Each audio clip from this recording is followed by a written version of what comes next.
What I'm about to unpack from day one of OTAs isn't just a casual recap.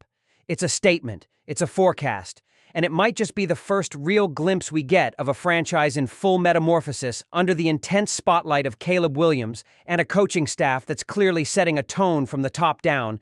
And even though the league calls it Phase 3 or Day 2, for us, it's the true Day 1. The first time media could lay eyes on the reps, the rhythm, the sideline demeanor, the cadence, the details, the flashes, and yes, the flaws. And if you're wondering what stood out, who surprised, who struggled, and what all of this really means for where the Bears are headed, then lean in, because this one is going to be deep. And let me just say this before we dive. Show some love to the beat reporters, the eyes and ears on the ground who brought us this access. Because without them, this coverage you're watching, this analysis, this moment, it wouldn't exist. So go follow them on X or Twitter or whatever you call it now, because those practice clips and notes are the lifeblood of off-season football in 2025. But now, let's get to the real talk, starting with the scene.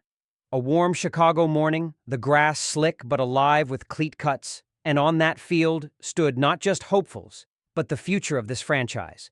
And before we even touch who balled out, we've got to talk about who didn't suit up, because absences tell a story too. Jalen Johnson, Kyler Gordon, Elijah Hicks, Terrell Smith, Ian Wheeler, TJ Edwards, Braxton Jones, Brian Bates, Colson Loveland, Luther Burden, and Zach Pickens, all sidelined in some form. And while Andrew Billings made an appearance, it's clear health management is in full effect, but it was who was on the field that lit the fire, starting with Caleb Williams.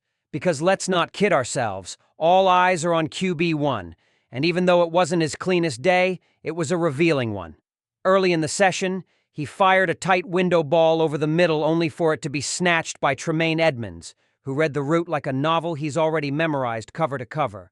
And if that didn't set the tone for the defense's aggression, then Jaquan Brisker's pick off a high pass intended for Rome Odunze just minutes later confirmed it. The defense came to play, and they made Caleb earn everything. But that's exactly what you want in June, because pressure in OTAs leads to poise in December. And speaking of Odunze, the rookie showed flashes even with that turnover, finding ways to separate in short areas and drawing attention with his smooth route transitions. And let's talk about DJ Moore too, because the chemistry between him and Caleb is building steadily, the timing on out routes is improving, and the Bears are clearly installing quick game concepts that allow Caleb to see the field faster and make early rhythm throws.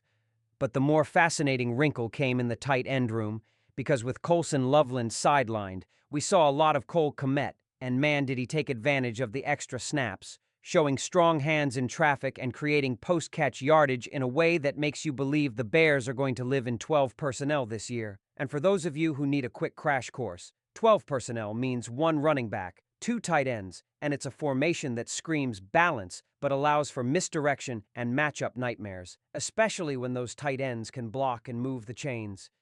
And with Kmet and Loveland, once healthy, you've got 2 versatile weapons that can stack the middle of the field, chip edge rushers, and even motion into different roles depending on what Luke Getsy or Eric Bieniemy want to dial up. And speaking of Bieniemy, let me tell you something. If there was one coach who had more intensity than the rest combined, it was EB. This man was living in the running back drills, barking, demanding perfection, pushing footwork, coaching vision, and bringing an energy that, frankly, this team needs, especially with young backs like Roshan Johnson, Kyle Monangai, and even veteran additions like DeAndre Swift trying to earn their roles. And the theme with Bieniemy's drills was one cut and go, because in this offense, hesitation kills, and explosion after recognition is non-negotiable. Watching Roshan hit the cutback with force or seeing Swift glide, then accelerate with intent, you get the sense that this committee might be deeper and more dangerous than folks realize. And yeah, Travis Homer got reps too, looking sharp in pass-catching work, and the rotation here is only going to get more competitive once pads come on in camp. But now let's pivot back to the trenches, because one of the biggest shocks of the day wasn't from a skill player.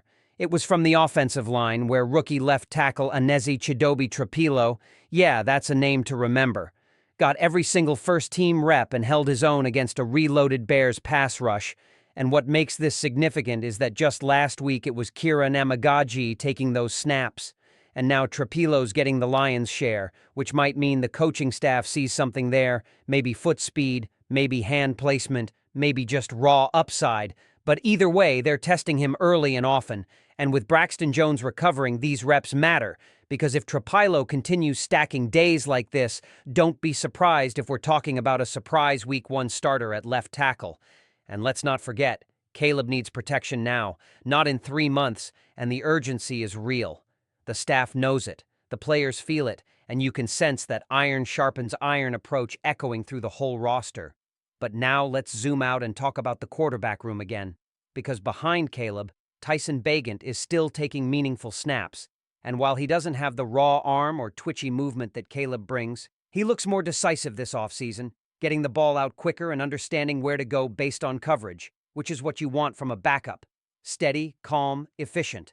But make no mistake, this offense is being built around Caleb's skill set, and the reps we're seeing are designed to speed up his eyes, tighten his timing, and get him used to NFL velocity on both sides of the ball.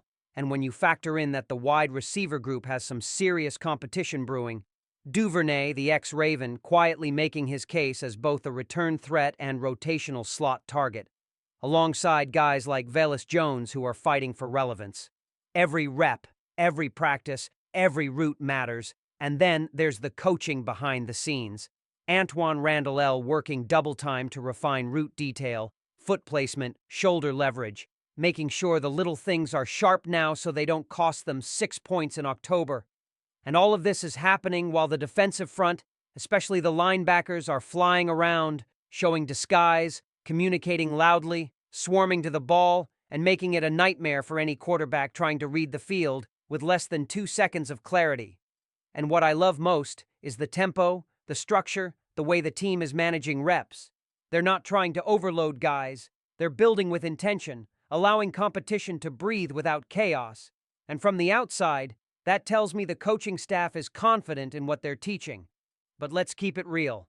This is still just OTAs, and we won't know what this team truly looks like until the pads come on in camp, until the joint practices start.